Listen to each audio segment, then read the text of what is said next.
Χαίρομαι ιδιαίτερα που σε γνωρίζω και από κοντά, γιατί πραγματικά τα σχέδιά σου θριαμβεύουν όχι μόνο στην Κύπρο, αλλά και στο εξωτερικό, που είναι και η βάση σου πλέον το Παρίσι. Πώς ξεκίνησες από την πληροφορική και κατέληξες στη σχεδιάση ρούχων? Είχα σπουδάσει πληροφορική στα Ιωάννινα, έκανα και μεταπτυχιακό στην πληροφορική. Παράλληλα, το δημιουργικό κομμάτι το είχα πιο πολύ σαν χόμπι. Διέθετα κάποια κοσμήματα σε ένα μικρό κατάστημα στα Ιωάννινα, αλλά ποτέ δεν σκέφτηκα ότι μπορούσα να ασχοληθώ επαγγελματικά με τη μόδα. Όταν ο σύζυγός μου όμως βρήκε μια θέση ως ερευνητής σε ένα πανεπιστήμιο στο Παρίσι, επειδή δεν γνώριζα τη γλώσσα και δεν θα μπορούσα να διδάξω στα γαλλικά, είπα να κάνω αυτή τη στροφή και να κάνω αυτό που για χρόνια θεωρούσα ουτοπικό. Και όμως δεν ήταν ουτοπία όλο αυτό, γιατί έχεις κερδίσει και πάμπολα βραβεία. Τι να λέμε τώρα, από την Κίνα, από την Ουάσιγκτον, από το Παρίσι, από την Ελλάδα. Ναι, η αλήθεια είναι ότι κάθε φορά που ερχόταν μια επιβράβευση μου έδινε μια όθηση και μπορούσα να συνεχίσω. Το έχουμε αντιληφθεί βεβαίως, διότι έχεις δημιουργήσει και ένα φουλάρι για την Κύπρο, για όλο αυτό που βιώνουμε εδώ και χρόνια. Ναι, η αλήθεια είναι ότι όταν με είχαν προσκαλέσει για πρώτη φορά να παρουσιάσω μια συλλογή στην Κύπρο, ήθελα να κάνω μια συλλογή οδή στην Κύπρο, εμπνευσμένη από αυτή αλλά και αφιερωμένη σε αυτή.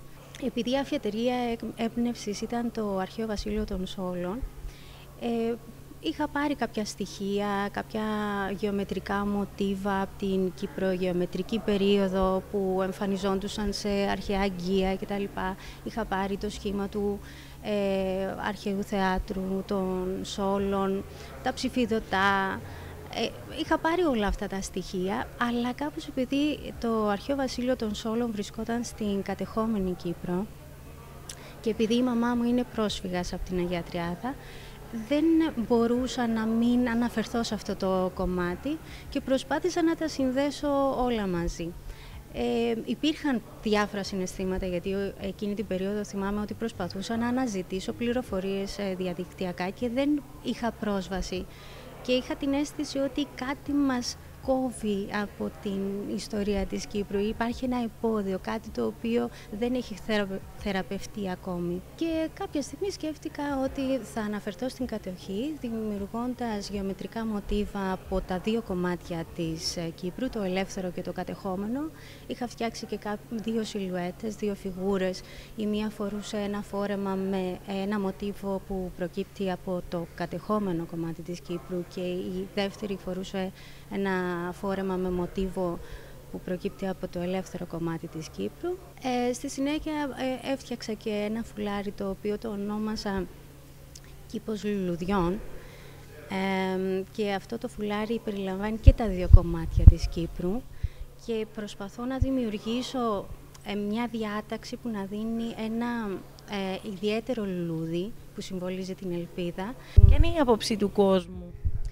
Η αλήθεια είναι ότι κάποιες φορές με στεναχωρεί όταν με ρωτάνε από πού είμαι. Η ερώτηση δεν είναι πλέον είσαι από το κατεχόμενο ή το ελεύθερο κομμάτι. Η ερώτηση πλέον είσαι από το κομμάτι που είναι κοντά στην Τουρκία ή το κομμάτι που είναι κοντά στην Ελλάδα. Πιο κοντά στην Τουρκία είμαστε. Οπότε αυτό δεν περιγράφει σωστά τα δύο κομμάτια. Ποια υλικά χρησιμοποιείς για τα υφάσματα? Μ' αρέσει να πειραματίζομαι με διάφορες τεχνικές και διάφορα υλικά και να είμαι πιο απελευθερωμένη, αλλά όταν πρόκειται για το ρούχο που ακουμπάει ένα σώμα, θα υπάρχει ένα αποτύπωμα και στο περιβάλλον. Προτιμώ να επιλέγω φυσικά οργανικά υφάσματα. Τώρα φυσικά αν μια συγκεκριμένη δημιουργία απαιτεί συγκεκριμένες ιδιότητες, τις ιδιότητες π.χ. του πολυαμίτα, αν θέλεις να φτιάξεις π.χ. ένα μαγιό το οποίο δεν θες να απορροφά την ποσότητα του νερού για να μην βαραίνει, εκεί αναγκαστικά θα χρησιμοποιήσεις και κάτι συνθετικό, αλλά είμαι κατά του να χρησιμοποιούμε συνθετικά υφάσματα εκεί που δεν χρειάζεται. Τέλεια. Λοιπόν, θέλω να μου πεις τώρα όμως και για τη συνεργασία που θα κάνεις με τη Madame Figaro, η οποία κλείνει 20 χρόνια. Ναι, η Madame Figaro διοργανώνει ένα διαγωνισμό όπου 20 σχεδιαστές δίνουν μια δημιουργία τους και η αναγνώστρια που συμμετέχει στο διαγωνισμό θα μπορεί να χαρεί μια τέτοια δημιουργία. Να. Εσύ ποια δημιουργία έδωσες? Εγώ έχω δώσει μια δερμάτινη τσάντα. Τι θέλεις να αναδείξεις, ποιος είναι ο στόχος σου? Αρχικά να αναφέρω ότι το κομμάτι που με εμπνέει πολύ και μου αρέσει στη μόδα είναι το κομμάτι το δημιουργικό.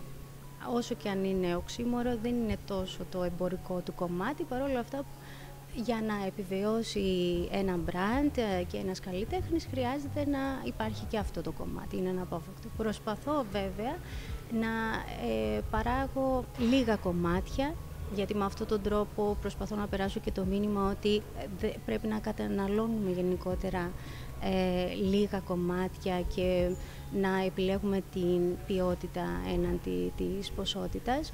Μέσα από τον τρόπο που δημιουργώ και τις αξίες του brand μου προσπαθώ να περάσω αυτό το μήνυμα και αυτό είναι που μου δίνει δύναμη και συνεχίζω. Εγώ θέλω να σου πω πάρα πολλά ευχαριστώ, πολλά θερμά συγχαρητήρια και βεβαίως σου εύχομαι κάθε καλό. Ευχαριστώ πάρα πολύ για την πρόσκληση, χάρηκα πάρα πολύ που τα είπαμε. Και θα τα ξαναπούμε γιατί όχι και στο Παρίσι. Πολύ ευχαρίστως.